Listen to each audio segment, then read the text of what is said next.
Enthalpy of A reaction, enthalpy of A reaction is today's topic. Enthalpy कब हो गया था? एंथैल्पी जो हमारा टॉपिक था प्रीवियस लेक्चर में, ठीक है, thermal changes in a system at constant pressure, ठीक है, that is simply called the enthalpy. तो एंथैल्पी के लिए हमने देखा था हमारे पास क्या था, एंथैल्पी का इक्वेशन क्या होता है, H = U + P। तो एट कांस्टेंट प्रेशर ये क्या होता है, delta H = delta U + P delta V, ठीक है, ये एक इक्वेशन था हमारे पास। अगर एट कांस्टेंट वॉल्यूम देखें तो V delta P।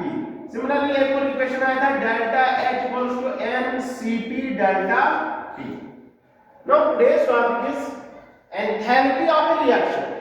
As you know that the reaction is, अगर रिएक्शन का नोटिफिकेशन ये देख ले, रिप्रेजेंटेशन वो क्या होता है बेटा, रिएक्टेंट से क्या बनता है बेटा, प्रोडक्ट। रिएक्टेंट से बनता है product,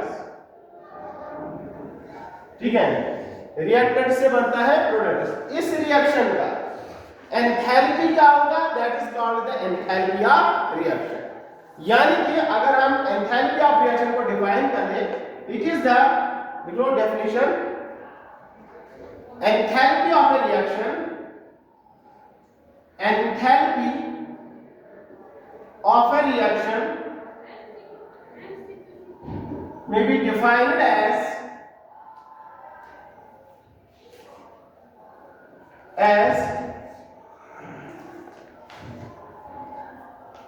the heat absorbed or released, the heat absorbed or released when each mole of reactant is completely reacted to form a product, to form a product, to form a product। तो enthalpy of A reaction को हम ऐसे define करेंगे कि कितनी amount of heat हमें लगेगी reactants को कन्वर्ट करने में प्रोडक्ट्स। लेकिन अमाउंट मैंने यहां पर लिखा कितना, ईच मोल ऑफ रिएक्टेंट या 1 मोल ऑफ रिएक्टेंट। आप ये भी लिख सकते हो व्हेन 1 मोल ऑफ रिएक्टेंट, ऐसे करके लिख सकते हो when 1 mole of reactant is completely reacted to form a product. 1 mole reactant में हमें कितनी हीट लगेगी, ठीक है, या कितनी हीट रिलीज होगी जब प्रोडक्ट बनेगा, ठीक है, उसको हम बोलेंगे that is called the enthalpy of reaction. Enthalpy of reaction is denoted by, it is denoted by delta HR, delta H small r, ठीक है, तो ये डिनोशन है डेल्टा HR। तो अगर इसका इक्वेशन देखें मैथमेटिकली अगर इसका इक्वेशन देखें तो वो होता है delta HR = enthalpy of product is, क्योंकि कभी एक प्रोडक्ट भी हो सकता है, मल्टीपल प्रोडक्ट्स भी हो सकते हैं, minus enthalpy of reactants. I think it is better to written here sum of enthalpy of products, sum of enthalpies of products minus sum of enthalpy of reactants, or we can say summation of HR of products minus summation of HR of reactants, यानी कि enthalpy of products minus enthalpy of reactants, that is the summation, sum of enthalpy of products minus sum of enthalpy of reactants, that is equals to delta HR। ये equation होता है जब reaction में हमें enthalpy निकालनी होगी, ठीक है, बात आ रही समझ में। क्योंकि जनरली हमने पहले जो पढ़ा था एंथैल्पी, वो तो जनरल टर्म है, लेकिन केमिस्ट्री में हम डील किससे करते हैं? रिएक्शंस के साथ। तो हमें बताना है रिएक्शंस का एंथैल्पी क्या होगा। ठीक है, रिएक्शन की एंथैल्पी हम कैसे निकालेंगे? हम देखेंगे प्रोडक्ट्स में कितनी हीट रिलीज हो गई जब प्रोडक्ट बना था, क्योंकि जब प्रोडक्ट बनता है उस टाइम हीट रिलीज होती है। जब बॉन्ड बनता है तो हीट रिलीज होती है, जब बॉन्ड टूटता है या जब बॉन्ड तोड़ना होगा तो उस टाइम हीट एब्जॉर्ब होती है। ठीक है बेटा, तो ये हो गया इसमें। अब यहां पर अगर ये स्टैंडर्ड कंडीशंस पर मेजर हो जाए, कौन? एंथैल्पी या रिएक्शन, क्योंकि एंथैल्पी जो होता है ये टेम्परेचर डिपेंडेंट होता है। क्या होता है? Temperature dependent. अगर हम स्टैंडर्ड कंडीशंस पर मेजर करें, इफ एंथैल्पी इज, या जनरली जो है एंथैल्पी ऑफ रिएक्शन जो है वो स्टैंडर्ड कंडीशंस पर ही मेजर किया जाता है, क्योंकि अगर हम यहां पर रिएक्शन करेंगे, ठीक है, कोई भी रिएक्शन जो होता है, मैक्सिमम रिएक्शन जो होते हैं टेम्परेचर डिपेंडेंट होते हैं। अगर हम यहां पर रिएक्शन करेंगे, यहां पर टेम्परेचर है for example room temperature 25 degree Celsius, या कोई टेम्परेचर है 20, अभी मतलब लो टेम्परेचर है यहां पर तो 20 डिग्री सेल्सियस। लेकिन अगर हम वही रिएक्शन, सेम रिएक्शन बाहर राजस्थान में कर ले या कहीं मतलब दिल्ली में कर ले, तो वहां टेम्परेचर 30-40 डिग्री सेल्सियस, तो टेम्परेचर का कितना वेरिएशन है? बहुत ज्यादा। मे बी वहां पर रिएक्शन खुद ही हो जाए, हमें हीट करना ही नहीं पड़े। अगर रिएक्शन 40 डिग्री सेल्सियस पर हो रही है, ठीक है, तो यहां पर तो उसको टेम्परेचर देना पड़ेगा, तो हम यहां पर बोलेंगे यहां पर हीट एब्जॉर्ब किया रिएक्शन ने, ठीक है, तो यहां पर मे बी रिएक्शन एंडोथर्मिक दिखाए। लेकिन अगर वही रिएक्शन हम दिल्ली में कर रहे हैं तो वहां पर ऑलरेडी 40 डिग्री सेल्सियस है, तो वो तो खुद ही वहां पर जाएगी, तो हम बोलेंगे ये रिएक्शन तो यहां पर खुद ही हो रही है, स्पॉन्टेनियस हो रही है। ठीक है, तो टेम्परेचर पर डिपेंड करेगा।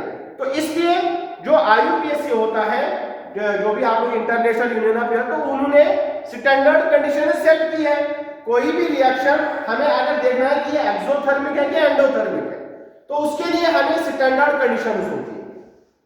बात आ रही है इसमें? तो स्टैंडर्ड कंडीशंस पर रिएक्शन क्या मतलब प्रोसेस शो कर रही है, तो वही रिएक्शन, वही असल में रिएक्शन की प्रॉपर्टी होती है। ठीक है, फॉर एग्जाम्पल एंथैल्पी ऑफ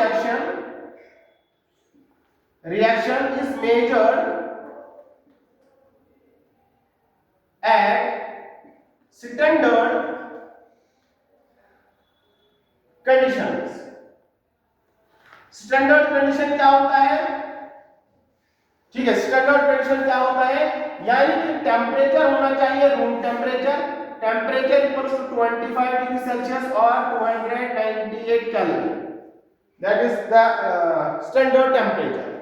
ठीक है, तो यहां पर भी आपको को रिएक्शन करना है 25 डिग्री सेल्सियस पर, और बाहर भी किसी भी जगह आप जाओ तो 25 डिग्री सेल्सियस पर रिएक्शन क्या शो कर रही है, एक्सोथर्मिक है एंडोथर्मिक है, वही उसका असल में प्रॉपर्टी होगा कि ये रिएक्शन एक्सोथर्मिक है कि एंडोथर्मिक है। अदरवाइज अगर आप ऐसे ही रिएक्शन कर रहे हो कि टेम्परेचर कंडीशन सेट नहीं कर रहे हो, तो मे बी रिएक्शन वहां पर आप लोग बोलेंगे ये रिएक्शन तो एक्सोथर्मिक है। ठीक है, यहां पर तो हीट रिलीज हो रहा है, जबकि उसके वहां पर ऑलरेडी बाहर टेम्परेचर जा रहा है। ठीक है, temperature 25 degree Celsius, pressure 1 atm, that is the standard condition, that is the standard condition. कहीं आप बीकर में रिएक्शन कर रहे हो और ऊपर से ढक्कन रख लिया और यहां पर ढक्कन नहीं रख लिया, तो यहां पर तो वहां पर तो प्रेशर ज्यादा क्रिएट होगा, तो रिएक्शन वहां जल्दी होगी।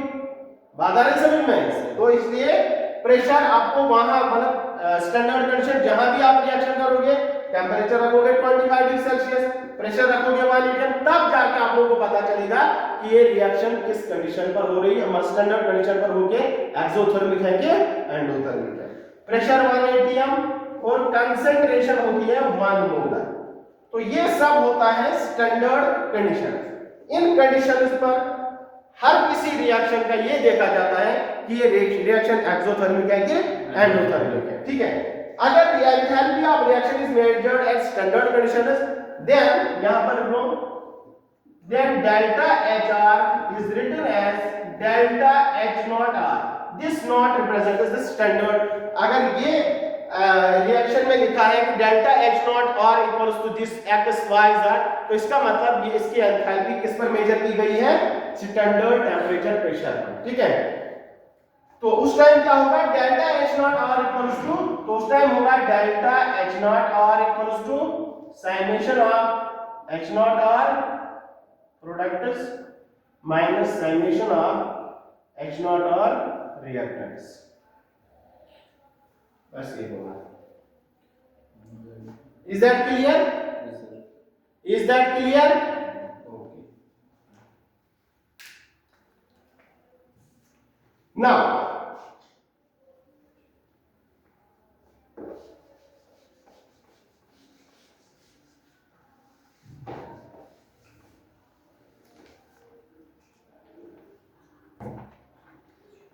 what is enthalpy? This is energy, internal energy, that is energy, enthalpy energy, ठीक है, ये एनर्जी के टर्म्स है, ठीक है।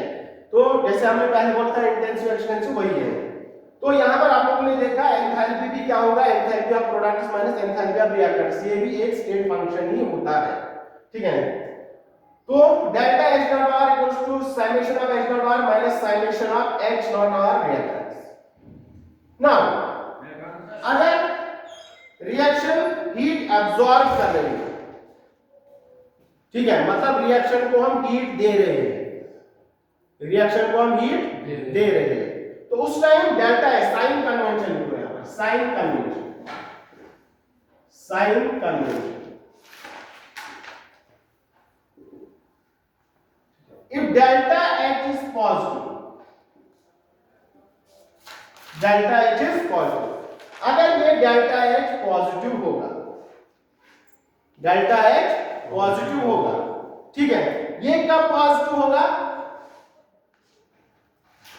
ये कब पॉजिटिव होगा, जब एंथैल्पी ऑफ प्रोडक्ट ज्यादा होगा, देन एंथैल्पी ऑफ रिएक्शन, तो ये पॉजिटिव होगा, ये ज्यादा होगा, तो ये नेगेटिव आएगा कि नहीं आएगा बेटा?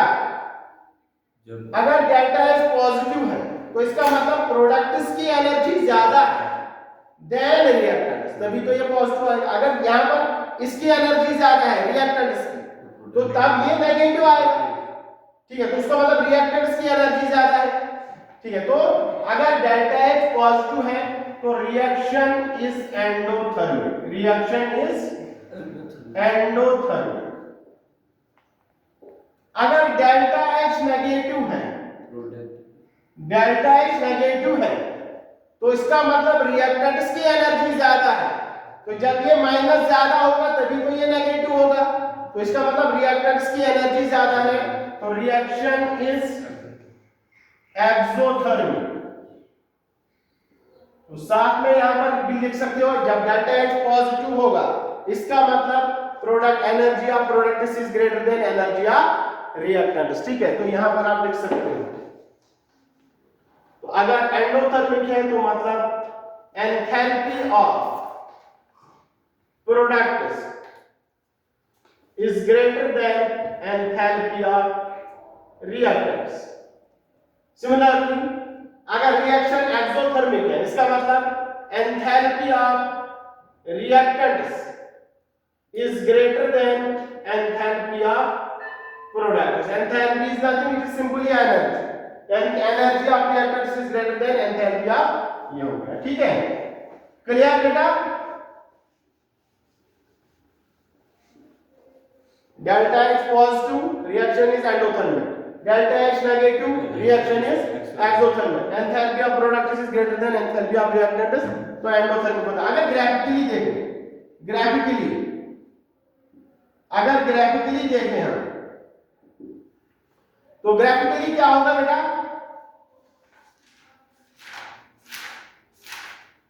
यहां पर मैं एनर्जी लिख रहा हूं, यहां पर एंथैल्पी लिख लो आप, एनर्जी और एंथैल्पी, यहां पर रिएक्शन कोऑर्डिनेट्स, टाइम, कंसंट्रेशन, वही होता है रिएक्शन कोऑर्डिनेट, रिएक्शन कोऑर्डिनेट्स, ठीक है। तो यहां पर एनर्जी रखा मैंने और एंथैल्पी, तो यहां पर हमने बोला डेल्टा एच पॉजिटिव, यानी कि डेल्टा एच क्या होता है बेटा?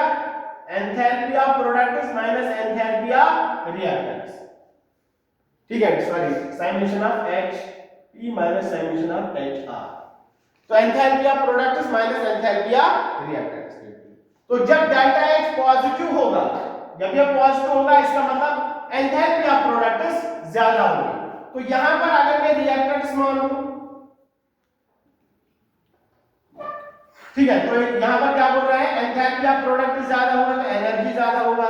थोड़ा इसको मैं नीचे ला रहा हूं, ग्राफ अच्छा दिखेगा। तो अगर यहां पर रिएक्टेंट्स हैं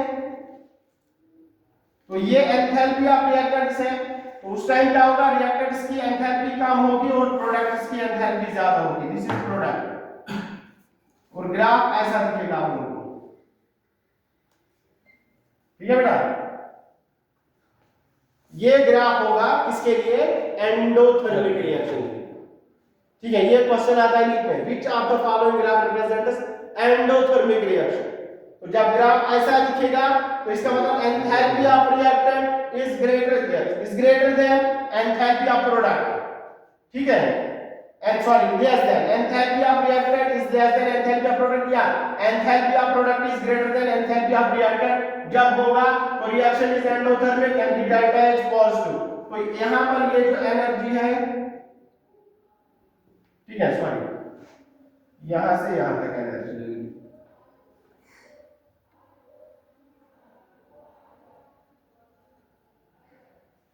ठीक है। This is called the activation energy, ठीक है। इसको हम एक्टिवेशन एनर्जी भी बोलते हैं। मालूम क्या क्या है वो केमिकल काइनेटिक्स में आप देख लोगे। तो ये इतनी एनर्जी यहां पर लगी रिएक्टेंट्स को किसमें कन्वर्ट करने में, प्रोडक्ट्स। तो दिस इज, ये ग्राफ रिप्रेजेंट करेगा क्या, this is for endothermic reaction, endothermic reaction. तो यहां पर क्या है, enthalpy of product is greater than enthalpy of reactant, ठीक है बेटा। Is that clear? Okay, next graph for exothermic reaction, exothermic reaction, exothermic reaction के लिए ग्राफ कैसा दिखेगा, यहां पर एनर्जी या एंथैल्पी, एनर्जी यहां पर रिएक्शन कोऑर्डिनेट, रिएक्शन कोऑर्डिनेट। तो यहां पर क्या होगा, यहां पर प्रोडक्ट्स की एनर्जी कम, रिएक्टेंट की ज्यादा, और ग्राफ जो होगा वो ऐसा दिखेगा, ठीक है बेटा।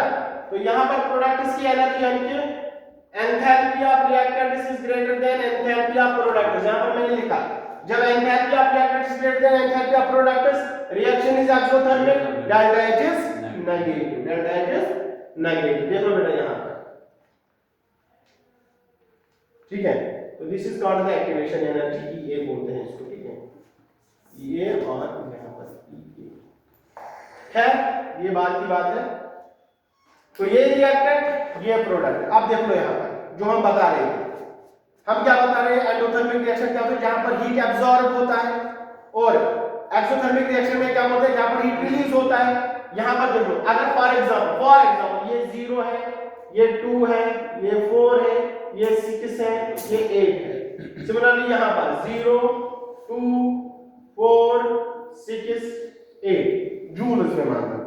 यहां पर अगर आप देखोगे रिएक्टेंट्स को कन्वर्ट करना था प्रोडक्ट्स, ठीक है। तो यहां पर कितनी एनर्जी लगी, 2, मतलब 2 से यहां पर 2 2 4 2 6 जूल यहां पर एनर्जी लगी कि नहीं लगी, ठीक है, 6 जूल एनर्जी लगी। अब रिलीज कितनी हो गई, यहां से यहां तक 2 2 4 -4, तो ओवरऑल एनर्जी कितनी लगी हमें यहां पर 2 जूल। तो ये पॉजिटिव होगा कि नेगेटिव होगा, पॉजिटिव होगा, क्योंकि हमने 6 जूल दिए थे, लेकिन जब प्रोडक्ट बना तो हमें मिली कितनी, खाली 2, खाली 4 जूल। तो ओवरऑल तो हमारी एनर्जी जाया हुई कि नहीं हुई, मतलब हमें एनर्जी देनी पड़ी कि नहीं पड़ी। तो यहां पर 2 जूल एनर्जी तो पॉजिटिव। तो जब हमने हीट दे दी, तो इसलिए जब हमें हीट देनी पड़ेगी किसी रिएक्शन में, जब हीट पॉजिटिव आएगी तो इसका मतलब रिएक्शन होगा एंडोथर्मिक। सिमिलरली अगर यहां पर आप बात करेंगे, यहां पर प्रोडक्ट्स की एनर्जी यहां पर है 2 2 4, तो खाली हमें यहां तक पहुंचाना था, ठीक है। फिर यहां से प्रोडक्ट बन रहा है, तो इसका मतलब यहां से हमें 4 जूल देनी पड़ी, और यहां से रिलीज कितनी होगी, 6 जूल। 2 2 4 2 6, तो 6 जूल रिलीज हो गई, तो 4 माइनस 6 तो कितना हो गया -2। तो यहाँ पर -2 मतलब एनर्जी रिलीज हो गई। तो जब डेल्टा एच नेगेटिव होगा रिएक्शन इज एक्सोथर्मिक, इसका मतलब हीट रिलीज हो रही है। हमने दी थी खाली 4 जूल सिस्टम को, लेकिन सिस्टम ने वहां से हमें कितना दिया 6 जूल। ठीक है, तो इसको हम बोलते हैं रिएक्शन क्या होगा एक्सोथर्मिक। सिमिलरली यहां पर रिएक्शन क्या है endothermic. Is that clear? Topic is clear? ये चलो ठीक है, इसको लिया ना। Factors affecting enthalpy of reaction. Next topic is factors affecting enthalpy of reaction.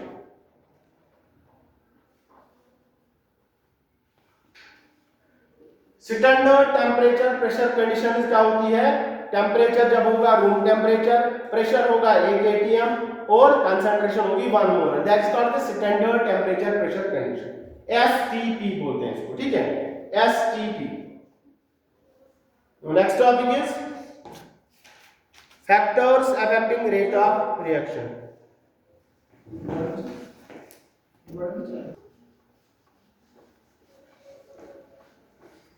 Factors on which enthalpy of reaction depends, factors on which delta H depends.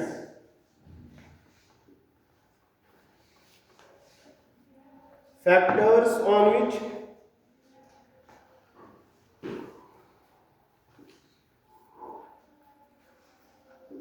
delta H depends or enthalpy of reaction depends. तो पहला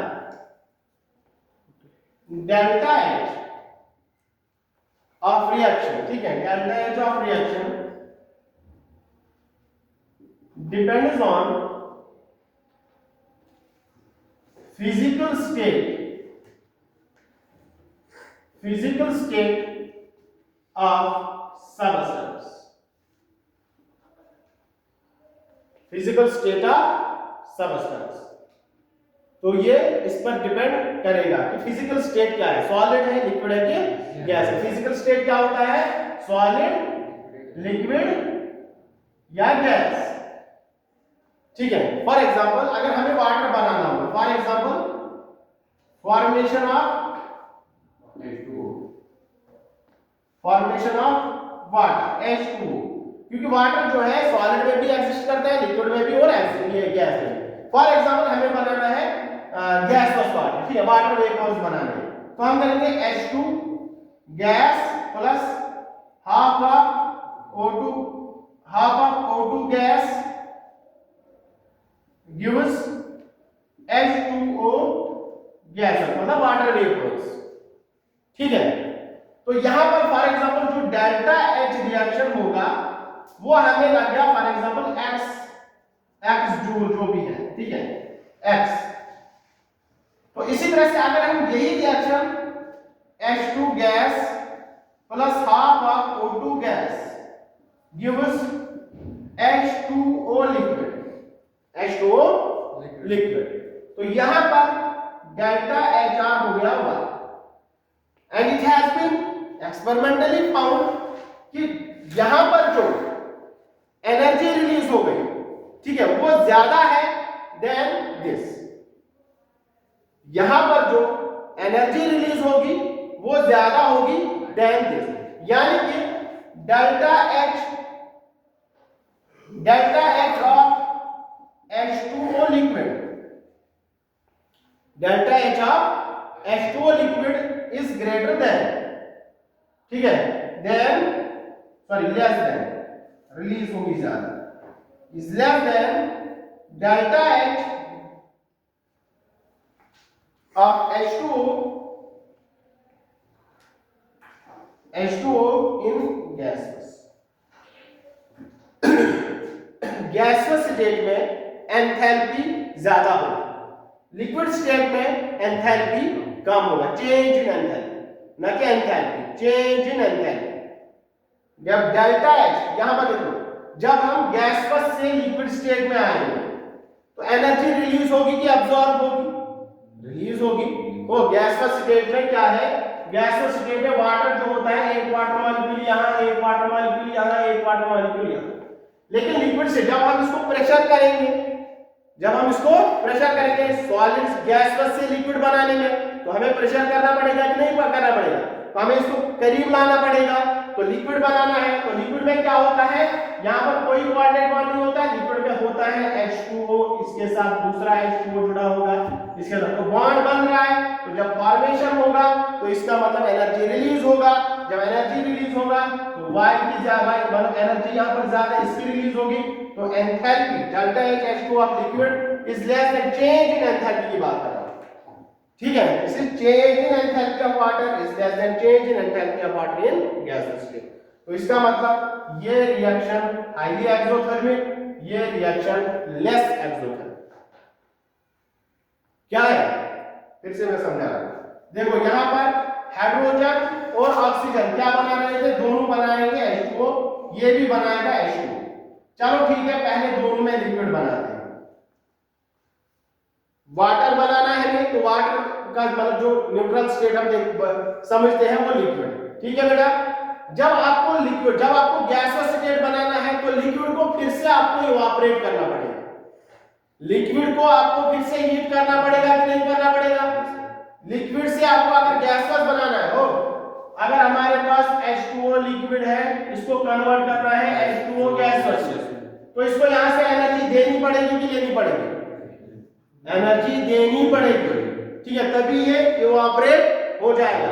तो इससे इसका मतलब liquid से अगर हमें gaseous बनाना है तो हमें और एनर्जी देनी पड़ेगी। जब हमें और एनर्जी देनी पड़ेगी तो इसका मतलब हमने एनर्जी ज्यादा दे दी, तो इसका मतलब ये एनर्जी, ये रिएक्शन क्या होगा, एंडोथर्मिक होगा, क्योंकि हम एनर्जी दे रहे हैं गैसियस स्टेट बनाने में। लिक्विड में तो हमें एनर्जी देनी नहीं पड़ती है, क्योंकि ये तो खुद ब खुद एनर्जी रिलीज करेगा। अगर आपके पास क्या है बेटा, सॉलिड वाटर है यानी कि आइस है, आइस से आप लोगों को बनाना है H2O गैस और H2O लिक्विड।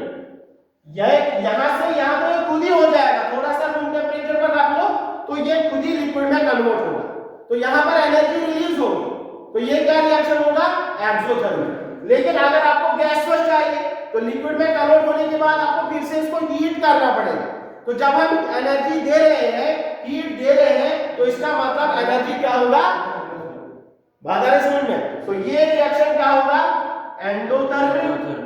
तो इसका डेल्टा H क्या होगा बेटा, पॉजिटिव, और ये रिएक्शन क्या होगा, एक्सोथर्मिक, तो इसका डेल्टा H क्या होगा, नेगेटिव, ठीक है। तो ये तो मैं बता रहा था, तो इसका डेल्टा H नेगेटिव। ये अब देखो स्टेट पर डिपेंड किया कि नहीं किया, तो फिजिकल स्टेट पर, यहां पर गैसेस, यहां पर लिक्विड, तो enthalpy of reaction depends on physical state of matter, physical state of substance.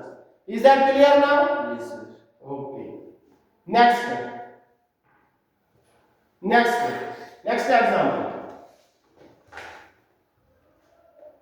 Example, for example अगर आप कार्बन ले लोगे, नेक्स्ट ये लिखो allotrope element, delta H depends on allotropic form of an element, ठीक है। फॉर एग्जांपल अगर carbon हमें ग्रेफाइट में है और कार्बन हमारे पास डायमंड की फॉर्म में है, तो यहां पर हम इसको कंबस्शन कर रहे हैं, कंबस्शन रिएक्शन, ग्रेफाइट को जला रहे हैं इन प्रेजेंस ऑफ ऑक्सीजन और हीट दे रहे हैं, तो यहां पर क्या बनेगा, कार्बन डाइऑक्साइड गैस, और यहां पर भी क्या मिलेगा बेटा, कार्बन डाइऑक्साइड गैस। अब बताओ यहां पर डेल्टा H क्या होगा और यहां पर डेल्टा H क्या होगा? ग्रेफाइट पढ़ाया आप लोगों ने, ग्रेफाइट में कितने बॉन्ड होता है, हर कोई कार्बन 3 कार्बन के साथ जुड़ा होता है, और डायमंड में क्या होता है, 4 कार्बन के साथ जुड़ा होता है। ग्रेफाइट में 3 कार्बन के साथ जुड़ा है, डायमंड में 4 कार्बन के साथ जुड़ा, हर कोई कार्बन 4 कार्बन के साथ जुड़ा होता है, ठीक है, ऐसे समझो। और यहां पर अगर आपको ग्रेफाइट से कार्बन डाइऑक्साइड बनाना है और डायमंड से कार्बन डाइऑक्साइड बनाना है। दोनों क्योंकि केमिकल प्रॉपर्टीज दोनों की एलोट्रॉप्स होते हैं ऐसे जिनकी फिजिकल प्रॉपर्टीज डिफरेंट होती है but their chemical properties are same. Chemical properties मतलब उसमें रिएक्शन जब आप करोगे तो प्रोडक्ट सेम आएगा। तो यहां पर आपको 3 ही बॉन्ड तोड़ने हैं और यहां पर कितने बॉन्ड तोड़ने हैं? 4। और बट प्रोडक्ट दोनों में सेम है तो मतलब दोनों में बॉन्ड सेम बनेगा। ठीक है, तो 3 बॉन्ड तोड़ने में एनर्जी ज्यादा लगेगी कि 4 बॉन्ड तोड़ने में? 4 बॉन्ड तोड़ने में। इसका मतलब डायमंड में एनर्जी ज्यादा लगेगी तो इसका डेल्टा एच ज्यादा पॉजिटिव होगा देन डेल्टा एच दिस। तो ये यहां पर डेल्टा एच डायमंड जो होगा वो ग्रेटर देन होगा डेल्टा एच ग्रेफाइट। ठीक है बेटा? Is that clear? सॉरी एक मिनट। तो यहां पर देखो, यहां पर ग्रेफाइट, यहां पर डायमंड। तो यहां पर अगर हम देखें जो हमारे पास डेल्टा एच होता है वो क्या होता है? Enthalpy of product minus enthalpy of reactant. Enthalpy of product minus enthalpy of reactant होता है कि नहीं होता है? तो यहां पर प्रोडक्ट्स तो दोनों में सेम है तो यहां पर जितनी एनर्जी यहां पर रिलीज होगी उतनी ही यहां पर भी रिलीज होगी क्योंकि प्रोडक्ट दोनों सेम है। तो यहां पर अगर फॉर एग्जांपल इसकी एनर्जी x रिलीज होगी तो इसकी भी एनर्जी x रिलीज होगी। ठीक है, अगर फॉर एग्जांपल यहां पर 4 जूल रिलीज होंगे तो यहां पर भी 4 ही जूल रिलीज होंगे क्योंकि प्रोडक्ट दोनों में सेम है। लेकिन यहां पर अगर हमें एनर्जी देनी है, यहां पर हमने एनर्जी दी, ये रिएक्टेंट है तो यहां पर हमें एनर्जी देनी पड़ेगी 6 जूल। तो यहां पर हमें एनर्जी कितनी देनी पड़ेगी? डायमंड है तो ज्यादा देनी पड़ेगी मतलब 10 जूल क्योंकि यहां पर 4 बॉन्ड तोड़े। अगर फॉर एग्जांपल मैं मानूं हर किसी बॉन्ड को 2 जूल एनर्जी लगेगी, 2 2 4 2 6 तो यहां पर 6, यहां पर कितना लगेगा? 8 जूल। यहां पर लगेगा 8 क्योंकि 4 बॉन्ड तोड़ने। तो अब यहां पर देखो डेल्टा एच इसका तो enthalpy of product minus enthalpy of reactant. Enthalpy of product कितना बेटा? 4 माइनस एंथैल्पी ऑफ रिएक्टेंट कितना? 6। तो यहां पर कितना आ गया? Delta H -2 joule. अब यहां पर आ जाओ डेल्टा एच कितना आएगा? एंथैल्पी ऑफ प्रोडक्ट्स कितना बेटा? 4 माइनस एंथैल्पी ऑफ रिएक्टेंट कितना? 8। तो कितना आ गया? -4 जूल। हो गया कि नहीं? तो डेल्टा एच यहां पर कितना है? -4 जूल। यहां पर डेल्टा एच कितना है? -2 जूल। तो अगर दोनों का देखेंगे तो डेल्टा एच यहां पर नेगेटिव कर सकते हो, इसका डेल्टा एच ग्रेटर देन है तो delta H diamond change in enthalpy is greater then delta H of graphite. तो इसका मतलब ये ज्यादा है तो मतलब ये ज्यादा एंडोथर्मिक है और ये कम एंडोथर्मिक है क्योंकि दोनों में तो एनर्जी देनी पड़ रही है और प्रोडक्ट दोनों में सेम बन रहा है। तो यहां पर ये ज्यादा एंडोथर्मिक होगा, ये कम एंडोथर्मिक होगा, इसलिए यहां पर delta H diamond is greater then delta H graphite. Is that clear? Is that clear? चलो इसी तरह से बेटा एक सल्फर हमारे पास होता है जिसका इसी तरह से हमारे पास सल्फर होता है 2 एरोट्रॉप्स में। क्या होता है बेटा? सल्फर होता है 2 एरोट्रॉप्स में। एक होता है रोहम्बिक, क्या होता है बेटा? रोहम्बिक। एक होता है मोनोक्लिनिक, क्या होता है बेटा? एक होता है रोहम्बिक, एक होता है मोनोक्लिनिक। ठीक है, तो रोहम्बिक में देखा गया इसमें एंथैल्पी या चेंज इन एंथैल्पी इसका होता है डेल्टा एच रोहम्बिक जो होता है या orthorhombic is less than delta H of monoclinic. ठीक है, तो ये सब देखा जाता है। थर्ड फैक्टर, ठीक है, ये इसके एलोट्रॉप है सल्फर के। ठीक है, इसी तरह से फास्फोरस का होता है रेड और white phosphorus, red phosphorus, white phosphorus. तो ये देखा गया है व्हाइट का जो होता है delta H of phosphorus white is less than delta H of phosphorus in red। ठीक है, ये होता है। तो ये सल्फर है, ये सल्फर है।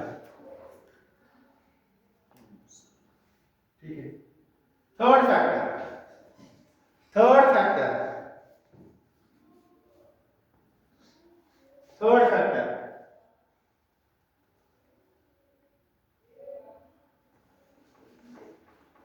delta H depends on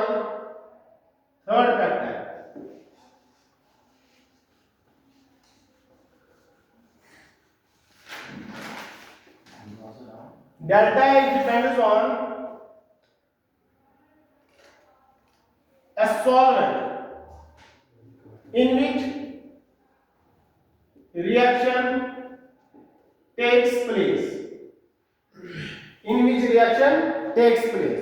अगर आप रिएक्शन कर रहे हो तो सॉल्वेंट डिफरेंट ले रहे हो। फॉर एग्जांपल आप लोगों ने H2O ले लिया वाटर, और आप लोगों ने ले लिया DMSO dimethyl sulphoxide, DMSO dimethyl sulphoxide, this is DMSO,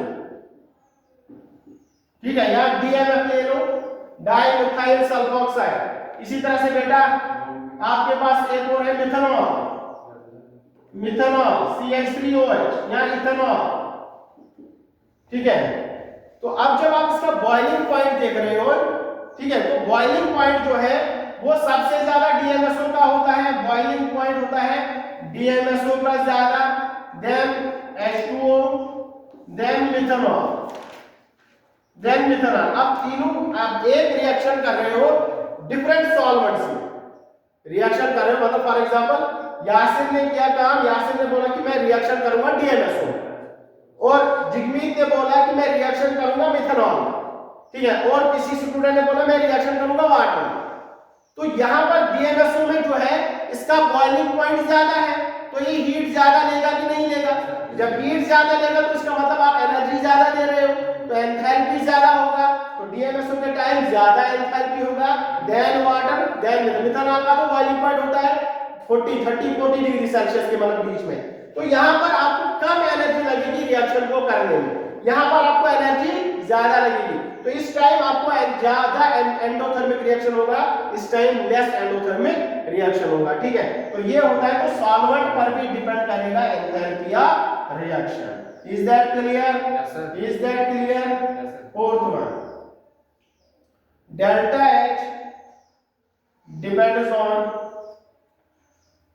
standard, depends on temperature, ठीक है, डिपेंड्स ऑन टेम्परेचर। तो वो तो यहाँ पर भी वही बॉइलिंग पॉइंट, मेल्टिंग पॉइंट एक ही बात है।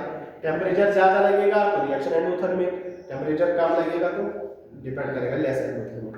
अब यहाँ पर मैं आप लोग नोट करके लिख लो, क्योंकि ये तो फैक्टर्स है, थ्योरी है, ठीक है, जो न्यूमेरिकल्स में हमें काम आता है वो आप यहाँ पर नोट कर लीजिएगा।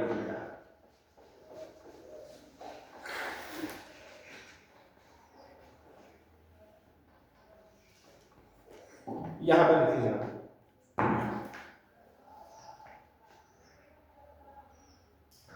Note important, very very important. जो डेल्टा H होता है, delta H of any species which exists in elemental form is zero. For example, delta H naught of Cl2, chlorine elemental form में एग्जिस्ट होता है Cl आपको मिलेगा नहीं, तो इसकी एंथैल्पी ऑफ रिएक्शन जीरो होगी। जब न्यूमेरिकल करेंगे वहां पर और ज्यादा क्लियर होगा। Similarly delta H naught of O2, oxygen, कभी आप लोगों ने ऑक्सीजन देखा, ये एलिमेंटल फॉर्म में एग्जिस्ट होता है O2 के फॉर्म में, तो इसका enthalpy zero. Similarly delta H naught of N2 is equals to 0, delta H naught of Br2 अगर गैसियस स्टेट में 0, ठीक है, तो इनकी एंथैल्पी क्या होती है बेटा? 0। O2 N2 Br2 Cl2। इसी तरह से डेल्टा H naught और हाइड्रोजन का भी एग्जिस्ट में H2 में होता है, तो इसका भी 0, ठीक है। Remember these points, this very important for numericals, ठीक है। न्यूमेरिकल क्वेश्चन जो होगा, ठीक है, ये इसलिए इनका 0 होता है क्योंकि ये एग्जिस्ट होते हैं एलिमेंटल फॉर्म में, और elemental form is the most stable form of this element. Oxygen की जो स्टेबल फॉर्म है वो O2 है, ठीक है। जो जिस स्टेबल में होगा तो उसका मतलब इसकी एंथैल्पी जितना स्टेबल होगा, ये साइन का भी एज ए कन्वेंशन भी आप मान लो, ठीक है। ये स्टैंडर्ड सेट किया है IUPAC ने कि मतलब इनका जो एंथैल्पी होगा वो 0 होगा, ठीक है। तो जीरो तो कभी होगा नहीं, क्योंकि चेंज इन एंथैल्पी कुछ ना कुछ तो चेंज होगा, लेकिन ये सेट किया गया है कि these are the stable formulas of these elements and these enthalpy is zero, ठीक है। तो इसलिए हम भी रिएक्शन में इनका एंथैल्पी जीरो मान के चलते हैं। सिमिलरली एंथैल्पी ऑफ स्टेप, इसी तरह से आप लोगों को ये बात याद रखनी है, यहाँ पर 1 2 3 4 5 हो गए, 5 छठा delta H of graphite, sorry delta C, हाँ delta H of graphite, delta H of graphite is equal to 0, but delta H of diamond is not equal to 0। ये देखा गया है at standard temperature pressure condition पर graphite की जब enthalpy major की गई वो 0, ठीक है। तो यहां पर वो 0 नहीं आएगी, क्योंकि यहां पर हीट बहुत ज्यादा देना पड़ता है, तब जाके ये पिघलता है या तब जाके प्रोडक्ट देता है, ठीक है। तो इसलिए यहां पर ये 0 नहीं होता है, ठीक है। 7 delta H of monoclinic sulphur या orthorhombic sulphur is equals to 0, but delta H of monoclinic sulfur is not equal to 0. Similarly, 8th one, delta H of, ये स्टैंडर्ड कंडीशन पर है, delta H not, delta H not, delta H not, delta H not, STP पर, ठीक है। Delta H not of red phosphorus, या पहले white phosphorus, red का नहीं, white phosphorus, white P is equals to 0, but delta H naught of red phosphorus is not equals to 0. Okay, this has been found at standard temperature conditions that their enthalpy is 0, but their enthalpy is not equals to 0, and this is the elemental form, ठीक है। तो carbon बाकी जो है, ठीक है। तो this is the all about today's topic. Tomorrow we will discuss enthalpy of reaction of different, मतलब फ्यूजन, वेपराइजेशन एटसेट्रा।